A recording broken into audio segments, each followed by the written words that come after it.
یہ سوال کہ جب وہ پردہ غیبت میں ہے تو انسانیت کی ہدایت کیسے کر رہے ہیں؟ اے خالق کی عدالت کا تقاضا بھی کہ جان لیوا ہے کوئی تو جان پرور بھی ہو، چھپ کے جب پردے میں بہکاتا ہے ابلیس سے لڑی، ہے تقاضا عدل کا پردے میں ایک رہبر بھی ہو۔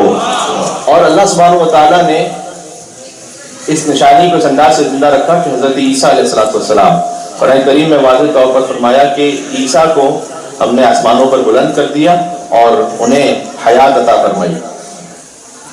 مولانا اظہر حسین زیدی صاحب بہت مشہور بزرگ عالم گزرے ہیں، ان کے پاس ایک کرسچن فادر جسے کہتے ہیں، آپ عالم سمجھ لیجئے، تو وہ آیا کرتے تھے ایک زمانے میں لاہور میں، اور جتنے بھی چرچز تھے تو وہاں سے جو پاسٹر یا فادر جو ڈگریز لیتے تھے تو انہیں آ کے وہ ڈگریز تقسیم کیا کرتے تھے۔ ان کا نام تھا ولیم، فادر ولیم انہیں کہا جاتا تھا، اور وہ مولانا اظہر حسین زیدی صاحب سے جب بھی آتے تھے تو ملاقات ضرور کرتے تھے۔ کرسچن ہوتے ہوئے وہ ان سے ملاقات کرتے تھے، بلکہ وہ انہیں فادر زیدی کہا کرتے تھے، اپنی لینگویج میں ہی وہ فادر زیدی کہتے تھے۔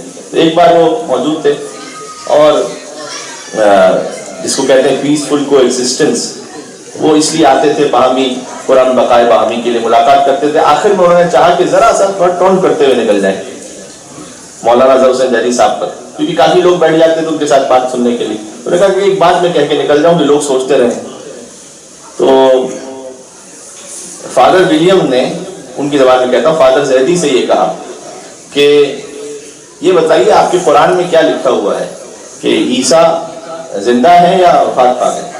تو انہوں نے کہا کہ ہمارے ہاں تو یہ عقیدہ ہے کہ عیسیٰ زندہ، عیسیٰ علیہ السلام زندہ ہے۔ کہا اچھا وہ ہے کہاں پر؟ زمین میں ہے کہ آسمانوں پر ہے؟ تو کہا جناب آسمانوں پر ہے۔ تو کہا جو آپ جن کے منتظر ہیں وہ زمین پر ہے آسمانوں پر ہے؟ وہ تو زمین پر ہے۔ اور البتہ کچھ کتابوں میں یہ باتیں آ گئی ہیں کہ جو انتہائی غلط منسوب باتیں ہیں جن کا حقیقت سے کوئی تعلق نہیں، اور میڈیا چینلز پر بھی کچھ باتیں ایسی آتی ہیں کہ شیعوں کا عقیدہ یہ ہے کہ ان کے امام سامرہ کے ایک سرداب میں چھپے ہوئے ہیں، اور جب ان کا ظہور ہوگا تو وہاں سے ظاہر ہو جائیں گے، اور شیعوں نے اس سرداب کے باہر کچھ گھوڑے بھی تیار کر کے رکھے ہوئے ہیں تاکہ جب امام آئے تو یہ کتابوں میں باتیں لکھی ہوئی ہیں کہ اپنے امام کی مدد کر سکیں۔ ان باتوں کا کوئی تعلق نہیں ہے، حقیقت سے دور دور کا کوئی واسطہ نہیں ہے، اس لیے کہ ہم ضرور یہ سمجھتے ہیں کہ امام پردہ غیبت میں ہے۔ البتہ ایک اور تصور اور بھی ہے کہ جو مصرع ایک شاعر کا ہے کہ آنکھ پر پردہ پڑا ہے وہ کہاں پردے میں ہے۔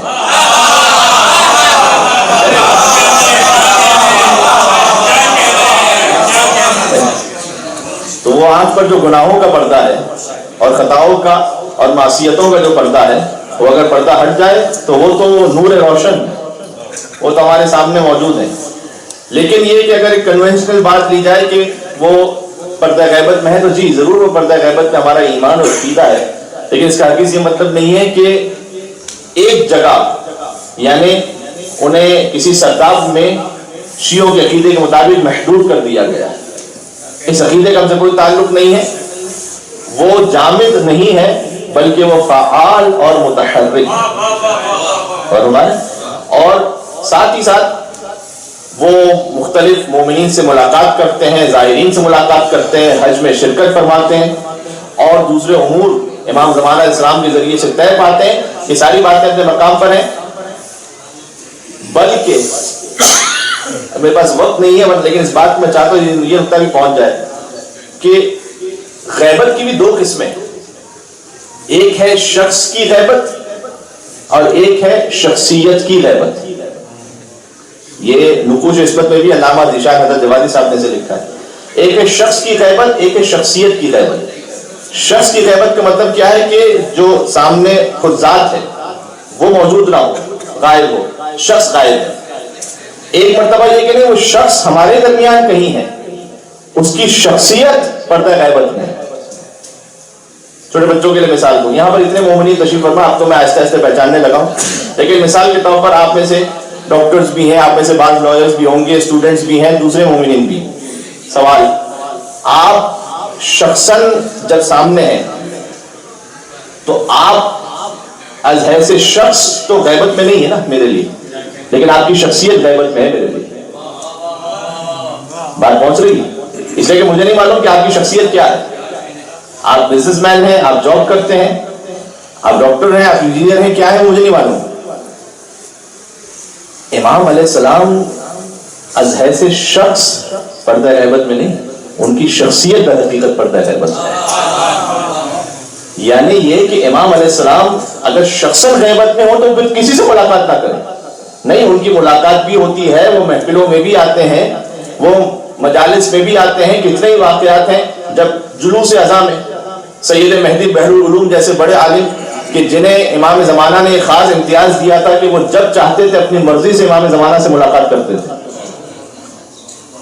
اور وہ گزر رہے تھے اور انہوں نے ابا قبا اور امامہ جو ان کا لباس تھا وہ پہنا ہوا تھا. عاشور کا جلوس تھا، وہی طویلج کا دستہ جو آج طویلج کا دستہ بہت مشہور ہے کہ جو سینکڑوں ہزاروں بلکہ لاکھوں کی تعداد میں دوڑتے ہوئے آتے ہیں اور ابد واللہ یا زہرا مال انسا حسینہ کہتے ہوئے عاشور کے دن امام حسین کے حرم میں داخل ہوتے ہیں. السلام علیکم یا ابا عبداللہ کہتے ہوئے بین الحرمین جا کر غازی عباس علیہ السلام کے حرم مطہر میں داخل ہو کر وہاں سے باہر آ جاتے ہیں. یہی ان کا پرسہ ہوتا ہے کل، جو ہزاروں کلومیٹر دور سے اور سینکڑوں کلومیٹر دور سے بھی چل کے کتنے مومنین تشریف لاتے ہیں اور ایک سلام کی خاطر کہ السلام علیکم یا ابا عبداللہ. تو اس طویلج کے دستے کو یہ جو شہرت ملی آج، طویلج ایک علاقے کا نام ہے. پہلے اس علاقے کے مومنین ہر ایک کا اپنا ایک دستہ ہوتا تھا، جیسے ہمارے یہاں طریقہ کار ہے ہمارے جلوسوں میں. سید مہدی بحر العلوم اس جلوس میں موجود تھے اور وہ ماتمیوں کے ساتھ چل رہے تھے. ایک مرتبہ لوگوں نے دیکھا کہ دفعتاً انہوں نے اپنی ابا کو اتار دیا، سید مہدی نے اپنا ماما بھی اتار دیا، اور بالکل جہاں ماتم ہو رہا تھا وہ ماتمیوں کے درمیان کھڑے ہو کر انہوں نے ماتم شروع کیا. عاشور کا دن تھا. تو کسی نے ان سے آ کر کہا کہ آپ کی شخصیت اور جو آپ کا وقار ہے تو اس انداز سے زیب نہیں دیتا کہ آپ عام لوگوں میں کھڑے ہو کر ایسے ماتم کر رہے ہیں. تو اس وقت انہوں نے جواب دیا کہ میں کیا کروں، میں دیکھ رہا ہوں میرے زمانے کے امام اسی صف میں اور اسی رستے میں کھڑے ہو کر ماتم کر رہے ہیں، یہ میں دیکھ رہا ہوں. آپ غور فرمائیں، اسی آسرے پہ دل بے قرار زندہ ہے کہ کوئی تو عاشقوں کا امیدوار زندہ ہے، اور غم حسین کو بدت ذرا سنبھل کے کہو ابھی حسین کا ایک سوگوار زندہ ہے. مل کے صلوات دے دے محمد و آل محمد پر.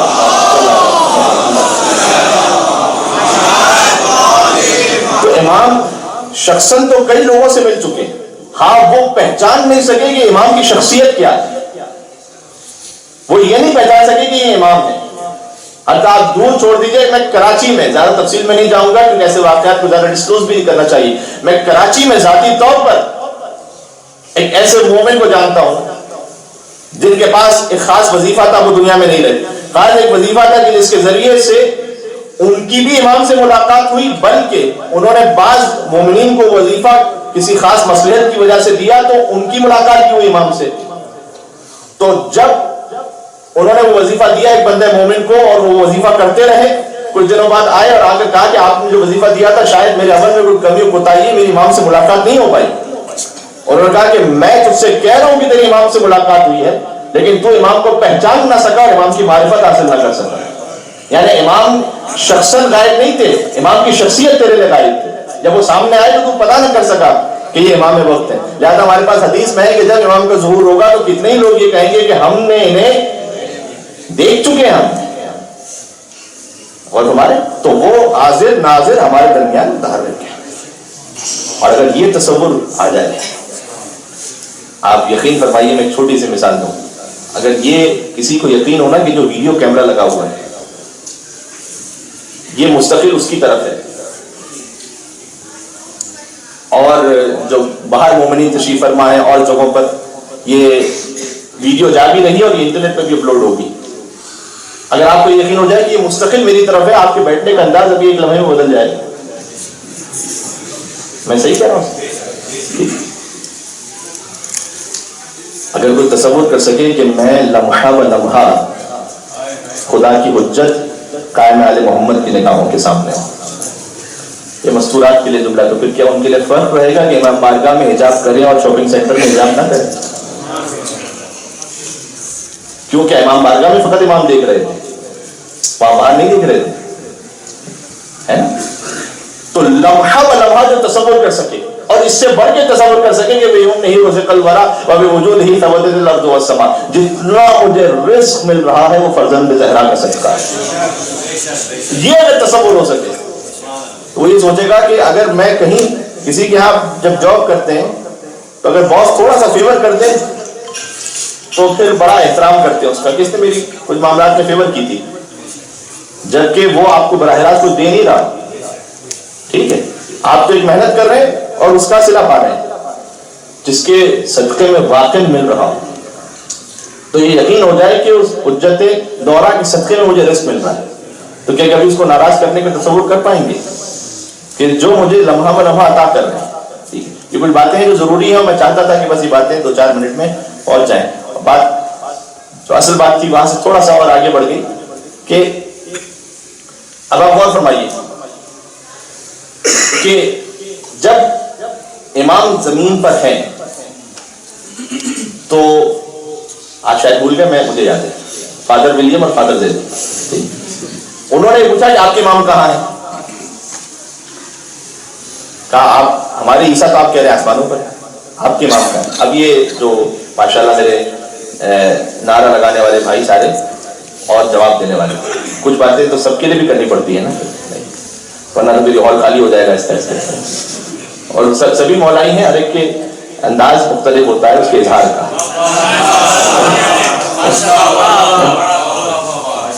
تو ہر ایک کا جو اپنا اپنا انداز ہوتا ہے، اس انداز کے مطابق وہ اپنے مولا سے اس ولایت کا اور چاہت کا اظہار کر لیتا ہے. تو اس لیے اب جو یہ انداز ہے جو مجھے پسند ہے ذاتی طور پر، اور آپ نے خود دیکھا ہے کہ میں خود نعرہ حیدری کہہ دیتا ہوں اس لیے کہ یا علی کہنا بھی عبادت ہے.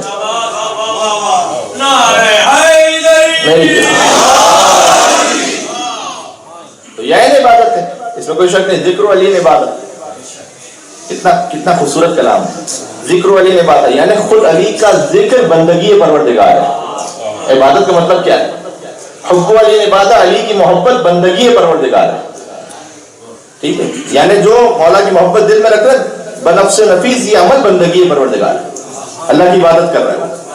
اور ہمارے تو اٹھتے ہوئے فادر زیدی نے فادر ولیم نے مولانا زیدی صاحب، میں یوں کہتا ہوں، ان پر ٹون کیا تھوڑا سا. دیکھیے اب ہمارے عیسیٰ تو ہو گئے آسمانوں پر، اور آپ کے جو امام ہیں وہ زمین پر ہے، تو پھر افضل تو ظاہر وہی ہوا کہ جو آسمانوں پر ہے، آپ کے امام تو زمینوں پر ہے. اب جیسا سوال تھا تو مولانا اعظم حسین زیدی صاحب نے ویسے ہی جواب دیا. اب چونکہ وہ اٹھ رہے تھے بالکل جاتے انہوں نے جملہ کہہ دیا. مولانا اعظم صاحب نے کہا کہ نہیں آپ سمجھے نہیں، میرے ساتھ رہیے گا. کہ اصل میں جب اللہ نے فضیلتوں کا ترازو رکھا، تو جب اللہ نے فضیلتوں کا، تو میں جملہ مکمل کر دوں، مجمع تقریباً پہنچ گیا، تو جب فضیلتوں کا میزان رکھا تو ایک طرف حضرت مہدی کو رکھا، ایک طرف حضرت عیسیٰ کو رکھا. اب مہدی کی فضیلت کا بڑھنا اتنا جھک جائے کہ عیسیٰ کی فضیلت کا بڑھنا آسمانوں تک پہنچ جائے. محمد